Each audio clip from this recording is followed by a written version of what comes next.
In the face of injustice, resilience fuels the spirit and resistance lights up the path to change. What does this mean? It means that when there's injustice happening in the world, then we need resilience, and then resistance is more likely to happen after that. And resistance is what brings change in the world.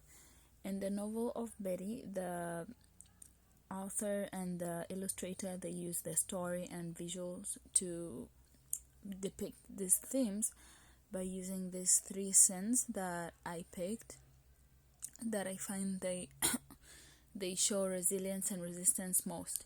The first sin is Betty's sacrifice for educational rights. This sin shows Betty and her friends leaving their hometown to they're going to another town to attend as a residential school.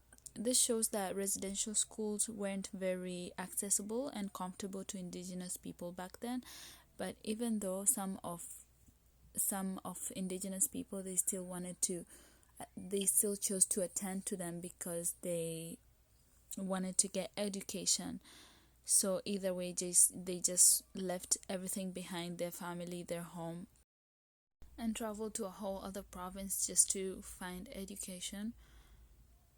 And this shows how much resilient Betty has, because even though it was like challenging, she had to leave her home. She doesn't like leaving her home. She doesn't like it so much, and until it drove her to want to become a teacher, so the future generation of indigenous children don't have to leave their home to get education, because she's going to be there to teach them. But she still chooses to do it because she wants to get education. Another scene that shows resistance and resilience is the scene when Betty was about to get suspended and the school wanted to send her back home because her grades weren't enough. Well, even though the residential school wasn't very comfortable, the rules were harsh to indigenous people, but Betty still wanted to stay to get education in the school.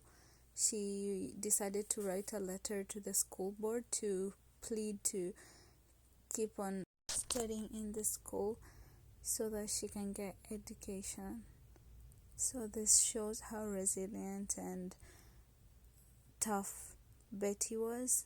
Like, even if the school wanted to send her back home, even if the school is not easy, but she still wanted she was ready to face all of the challenges just so that she can get educated and become a teacher, because she's got dreams to chase. So that shows how resilient she was. The last scene that shows resistance and resilience in the novel of Betty is the protest that was held by the indigenous community after Betty was murdered by four men. Betty was a friend to many, and she was a hard-working girl. She was an indigenous girl with dreams. She was very ambitious. So when she got murdered and the police didn't pay attention to the murder of indigenous women and the sexualization and the racism that existed towards indigenous women, so after Betty was murdered, the indigenous community was fueled with anger because of another one of their sisters got murdered and the police didn't do much. So this drove them to go and protest against the society and the government.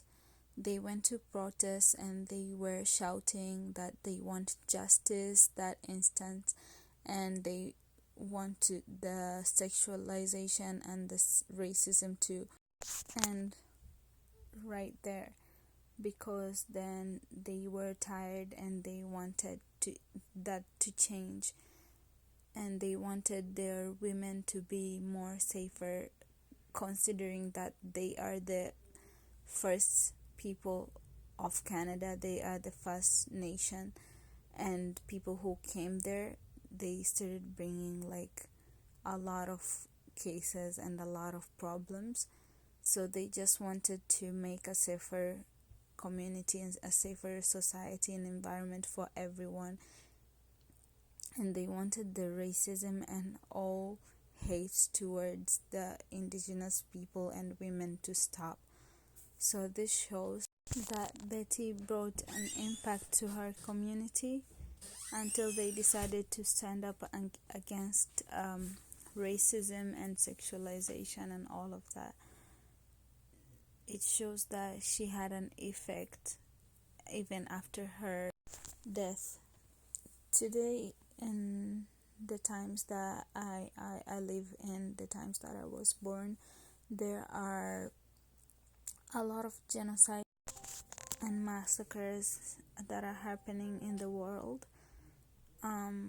Ethnic cleansing, these things still exist even right now, but this just like, even though we I as a person cannot do much about it, but that doesn't mean I should keep quiet. I should continue to show resistance, and we should all like speak about it and not keep quiet. So if it's protest, we're gonna go to them. I believe we are all of human race, and we should become the voice of those who cannot be heard, the voice of those who are weak and they are living in injustice, they're living through genocides. I believe if we do not stand up for each other, then who's the evil is never gonna stop. So yeah.